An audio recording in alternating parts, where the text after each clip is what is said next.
How about it, y'all? This is Daniel Nicholson from Nicholson Farms, and welcome back to another video. The past couple videos has been all on taking brisket to the processor, processing some pigs, the greenhouse, and it's been a while since we checked on the goats, and y'all have seen the goats. They're about a month away from kidding, so I figure we'll go up there and talk about them for a little while and just do a little farm update, kind of a quick video, show y'all what's going on around the farm before I get my hands dirty in some project this afternoon. So let's get up to the goats and check them out. I got a couple things to talk to you about what's coming up for them, and they're starting to show some big old babies inside, hopefully. So let's get up there and check them out. Goats are all the way up here by the highway now. They were on these little paddocks a couple days ago. I just moved them up to a new paddock yesterday. We're down to 3 wires on our poly wire. They've got their protein tub, and the mineral feeder we built is working out great. I've just got this little lane made so they can get to this gate to go out and around to the neighboring property to graze in the afternoon. They've been getting out about 2 to 3 hours every day. But the mineral feeder seems to be working great.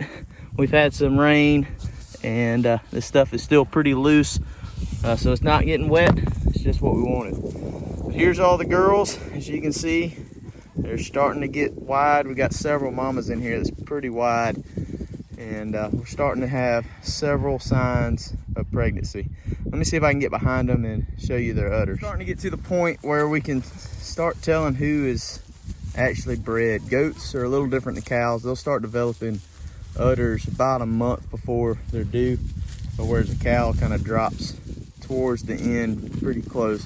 But as you can see, I don't know if you can tell on camera or not, but this girl, this girl, this girl, this girl for sure, several girls, you can see her teats hanging down. They're starting to show signs of pregnancy for sure. So we're not too far off, I think.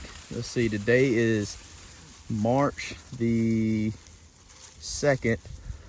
So we're about a month and 2 days away from having kids on the ground. But all the girls are starting to get pretty big. Starting happy with this. Mama's gonna be big too.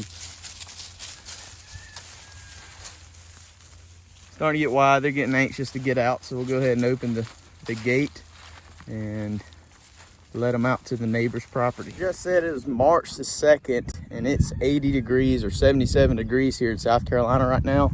It's been like that. We had two cold days the past 2 days, but other than that, it was 80 degrees and 70 degrees pretty much all last week. So we got a lot of green coming in. A lot of our clover starting to grow. We've got a lot of ryegrass coming up. So yesterday it got down to 35 last night, but last night was the last time I'm gonna feed hay, hopefully this year. We still got plenty of hay left over, but I don't think we're gonna need it. These girls are getting out on that green fescue and ryegrass every afternoon for about 2 to 3 hours. They're holding body condition. They've got the protein tub. Grass is starting to grow, so I think we're officially done carrying square bells every afternoon. And actually last week when it was warm, I didn't give them any. I've just been watching the weather. If it's gonna get down in the 30s, then I give them a little hay. But other than that, everybody's body condition is looking great. They know the drill.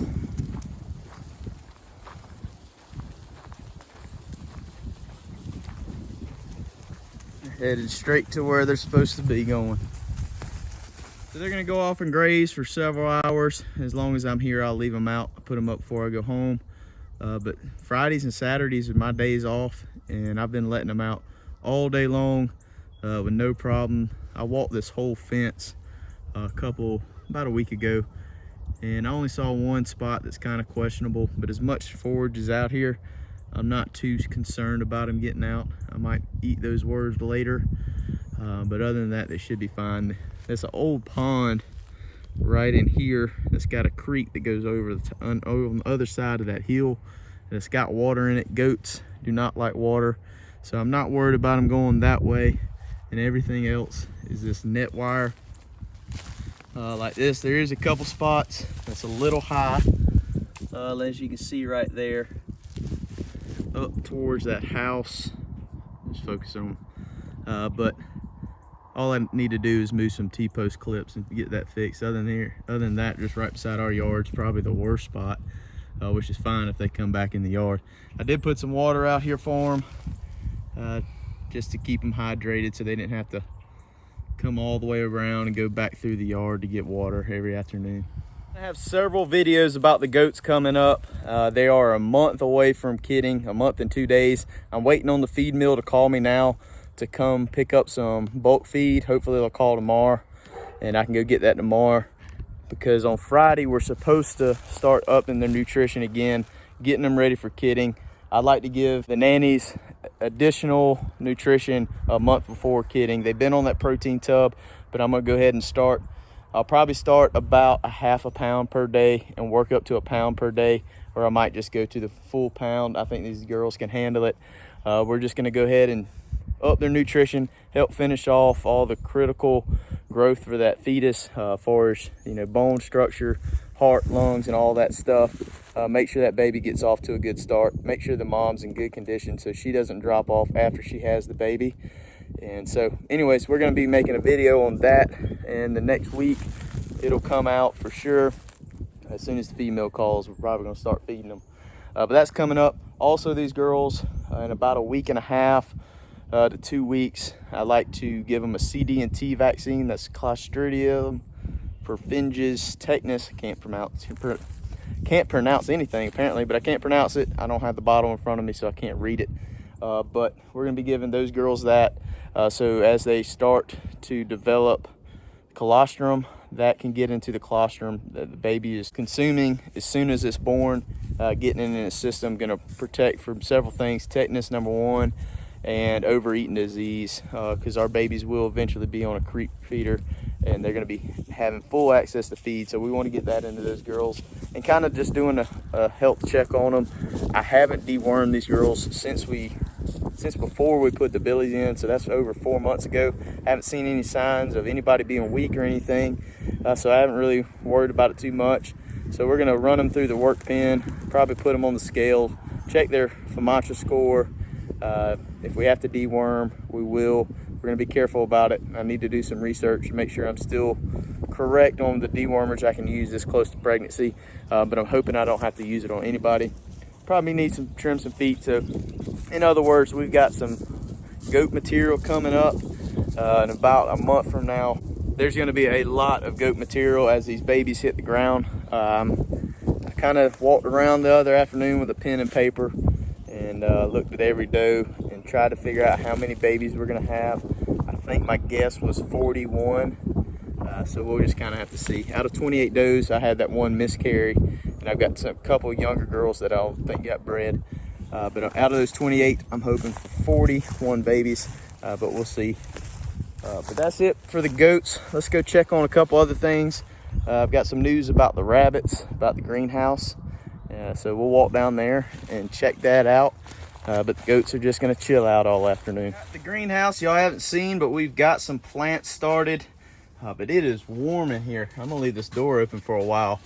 It's 77 degrees outside, and we're right at about 88 degrees here, or 98 degrees here in the greenhouse. So it's pretty toasty. I'm going to open that door for a little while. I don't think I'm going to open up the ventilation today because it's supposed to get in the 40s tonight. But we've got several things planted. I didn't make a video on it. I should have, you know, planting our first plants in the greenhouse. But I just didn't. I was just kind of in a hurry. It took several days to get all these flats planted. But what we've got is some purple lettuce, prize head lettuce, some romaine, spinach. I've got 2 trays of cauliflower, 2 trays of broccoli, and I also have 2 trays of marigold. And also I planted 1 tray of butter crunch lettuce. I need to get it on the other side, but just finished it yesterday afternoon. So all the broccoli and cauliflower I know I want to try to sell. I might keep a couple plants. For me and Maddie, we really don't eat that much broccoli. I like cauliflower, mashed potatoes, and stuff like that, but I don't know if it's worth it going through all the process and preserving it. We'll see what I sell. First of all, I only planted 2 trays of each because I'm kind of worried about selling this stuff. I've never tried to sell plant starts. I don't want to plant a ton of stuff and I'm stuck with it, or I just have to throw it out. It'd just be a waste. So I'm going to take it easy. I'm going to plant 2 trays of each. I've started this lettuce. I'll probably sell all this lettuce. I'll start my lettuce in the ground. But it's going to be trial and error kind of thing. We'll see if we sell everything out. I know next year to plant more. But like I said, I just don't want to get stuck with, I don't know, 40-something broccoli plants or 40-something cauliflower plants. But the marigolds, we'll probably use all the marigolds in our garden. I really like using marigolds. It helps keep away some parasites and pests that will attack your plants. So we're going to be using all of those, hopefully. They're starting to come up. They actually started coming up yesterday. I need to go through them and thin them out, thinned out everything else. But I'm going to go ahead and water everything in here. I probably won't film it. And then we're going to get down to the rabbits and do a little bit of update on them. So I've got Clyde here behind me. Clyde's starting to calm down a little bit. I've been giving him a little bit of grain every day. I just held that bucket up and scared him off. But I've been giving him a little bit of grain every day. He's starting to walk up closer to me. He's never going to be a tame goat, I don't think. But I got him locked up in this little pen right here. I had him out in this pasture behind me. But the horses are in there right now, so he's going to chill in here until the horses move back up front. But he's got a little hay rack. He's got a piece of a protein tub that was left over from the last one I threw in that bucket for him. He's got his mineral, and he's got a spot for his grain. So he is good to go. He's starting to fill back out a little bit. He lost a little bit of weight whenever I had him in with the does. But he's starting to thin off. Looks like he's starting to shed his winter coat. He's a fluffy little guy. But he's growing. I can't wait to see what he's going to look like in about a year from now. I think he's going to be a big boy. Please excuse all this mess laying around. I need to clean that up. But y'all haven't seen the rabbit hutch since I've finished it. All the doors are mounted, working properly. We've got feeders on there. Probably need some feed. That's good. And then I installed some automatic water lines. All these is, if you can see right there, there's a nipple right there. I've got this clear hose, several connections that go across. It comes down, T's right here for these 2, and then it'll go over to this bucket, and it's just gravity fed. I just got a fitting going through the bottom of that bucket, and it works out pretty good. Need to do some work on my dividers. I had to put 2 pieces of wire in there. They keep falling down. That's why we got 2 rabbits in this hole. But these are 2 females that I picked up from a guy. He just gave them to me. Wasn't interested in raising rabbits anymore. They look like wild cottontails, but they're a whole lot bigger than a cottontail, and they're kind of friendly. But they're supposed to be bred. I need to get them back separated today. But other than that, I put a latch on the top. Let me show you this. If I can get it off one-handed. Put a latch on the top where if I ever need to access in from the top, I can. I got hinges on the back. So it's good to go. This is the female that had the babies. I weaned the babies. She ain't gonna move out the way so I can open the door. But I weaned the babies last Thursday, so about a week ago. And actually had somebody come pick them all up yesterday. This is the only one left. I think my little cousin wants this one. So it's just hanging out until she comes and gets it. It's a little male. But other than that, rabbits have a new home. We're fully stocked with 3 females and 1 male. That's what we wanted. The male's in the rabbit tractor right now. We'll go check him out. I kind of did the same thing. It's just 1 hose coming out to 1 nipple. Put a feeder through the side. But we got our male in here right now. Just so I could put that smaller one in his hole. I had a problem with our babies getting out at the bottom of this. So I'm gonna have to put some more wire on here before we can put more youngsters in here. But other than that, this tractor works out good. We're gonna go ahead and move him, get him some fresh ground, and he's good to go. So that's all I got for you this afternoon. We're just trying to gear up, get ready for the garden, get ready for the greenhouse, get ready for all these baby goats that's about to hit the ground. We should have a ton of content coming out here soon with all stuff, you know, garden, goats, rabbits, everything. It's going to be a busy spring this year. This is the first year that we're going to have babies in the spring for our baby goats, trying to outrun those weather issues that we had last year. And at the same time, we're going to have our garden. So it's going to be super busy around here. Hopefully we can pick up a camera and capture it all for you. Kind of capture the journey of us continuing to grow, trying to sell more produce, sell plants, and sell more goats, sell more rabbits, I guess. But other than that, I really appreciate y'all hanging out with you. If you haven't already, please hit that subscribe button. If you haven't heard, we're going to be doing a t-shirt giveaway, and also I think a koozie and maybe something else whenever we hit 1,000 subscribers. We're about 150 off, so go ahead and hit that subscriber button so you don't miss out. It'll help us out a lot. We'd really appreciate it. And also leave us a comment, like the video, and hit that notification bell. It'll help us out a ton.